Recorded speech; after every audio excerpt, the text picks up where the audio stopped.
So I have to keep looking that way to the side of the camera because painted ladies are moving through. It's May the 9th today. I did come up yesterday, I think it was, and painted ladies were moving through, but they're moving through more today than yesterday. And they're hurtling through.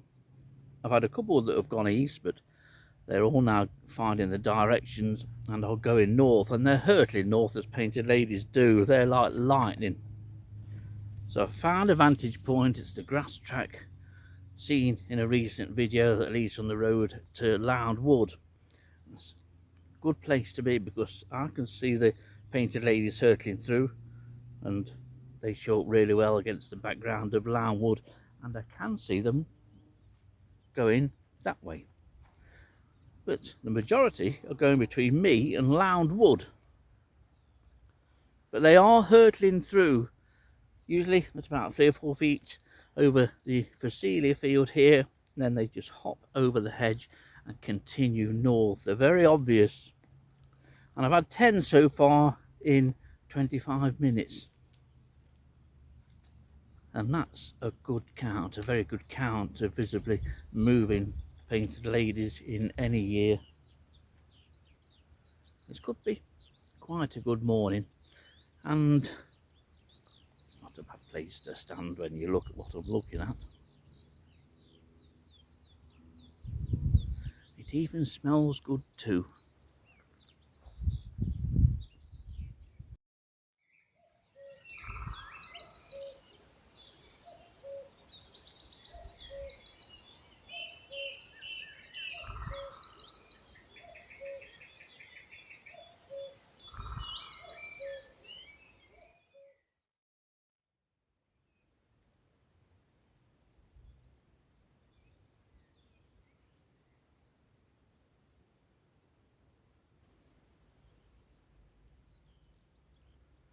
I've just come to the entrance, the Loudwood, where I actually trap the moths.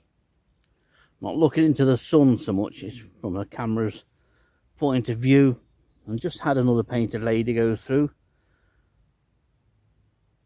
But it might not seem exciting to many people, just standing in one place, just counting the odd painted lady going through. In fact, there's one in front of us at this very minute, which is below camera, and now just going away. Is there a male in territory? But there are males and female painted ladies throughout these 3 or 4 Phacelia fields here at Eakring, and it's the same everywhere. It won't take you very long to find a painted lady, no matter where you are, or to see one go through. And that's the aim of this video.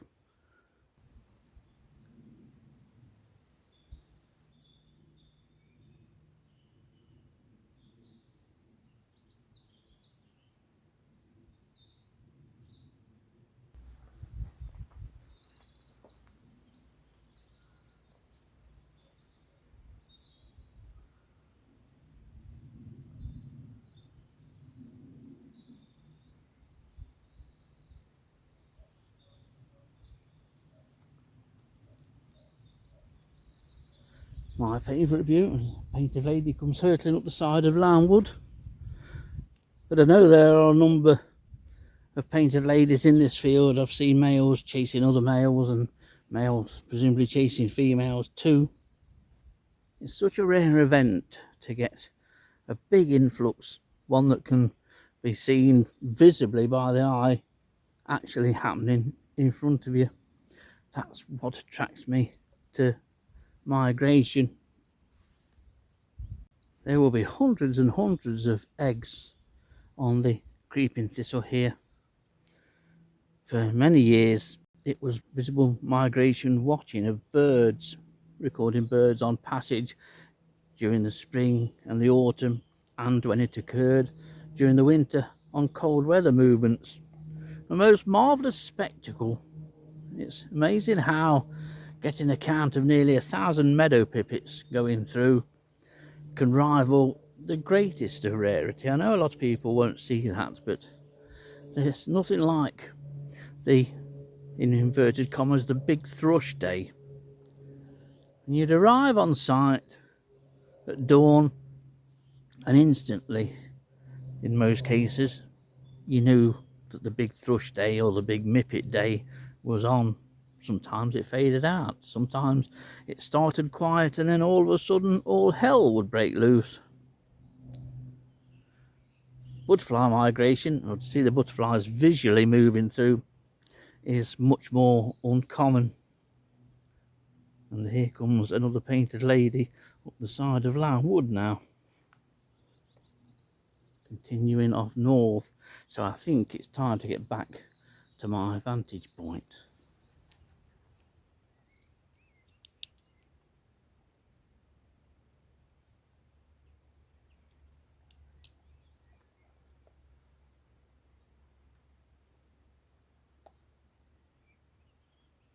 I just glimpsed a painted lady just drop into the field. There's one's just flown past and gone up over the hedge, but it was low, and soon be at the end of the first hour. There's a holly blue coming along the hedge. Lots of butterflies generally today.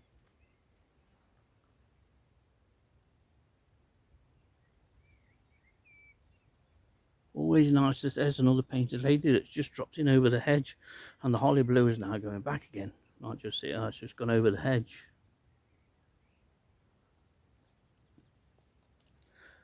It's amazing what turns up when you just sit or stand and wait.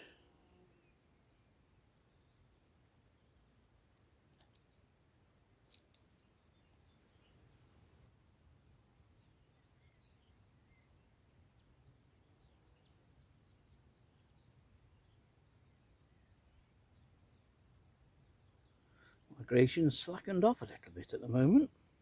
Just over an hour since I've been here, and 18 painted ladies going in mostly north in that first hour. There's a nice range of butterflies too, with peacock, and I have actually seen small torchshell of all things.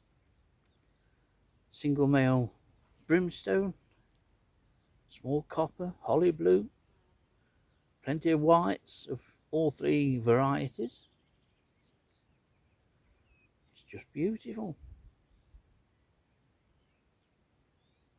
I suppose many would say, well, it's a waste of time just sitting in one spot waiting for something to fly past, but not to me, it's not. And as far as I'm aware, I don't know anybody else that does this.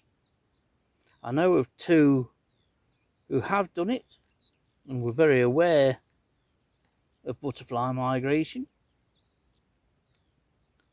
but I don't know anybody who actually goes out specifically to record butterflies passing through.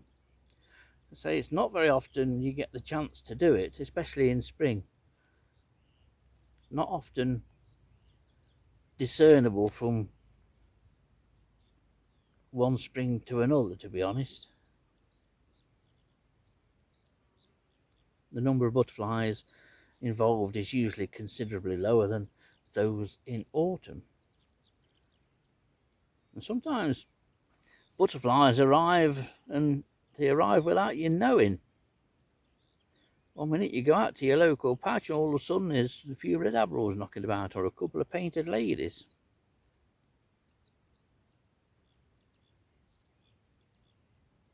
Always nice when these things do occur, and when these migrant butterflies turn up. It would be nice if one was to fly past now.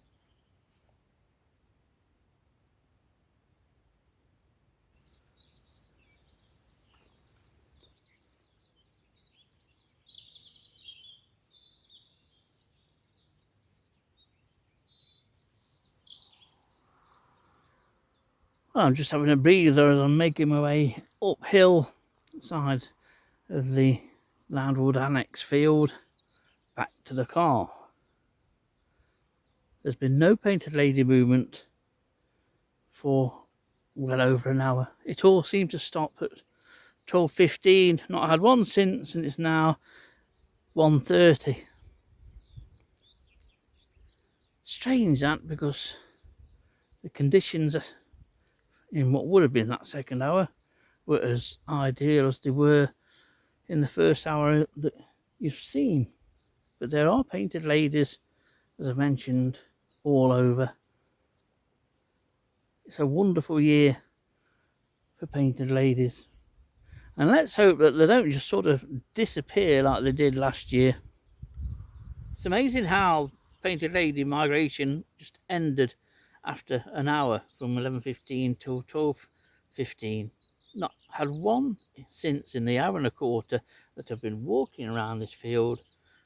Not one has gone through north. There's a number of painted ladies around the course of this field, but all movement has stopped. And yet the conditions are just absolutely ideal. So if you haven't seen painted ladies yet and you live north of Nottinghamshire, they are on their way. And let's hope that this year they do produce a really good second brood and maybe a third brood, and that we do get some return migration anytime from August onwards. That would be nice. They didn't disappear in that last year. I found some larval signs, feeding signs up this hedge side last year, and indeed found a few, or recorded a few, freshly emerged individuals in this field. And there's going to be a lot more this year, but will they disappear like they did in 2025? More of this is required, if I can stand it.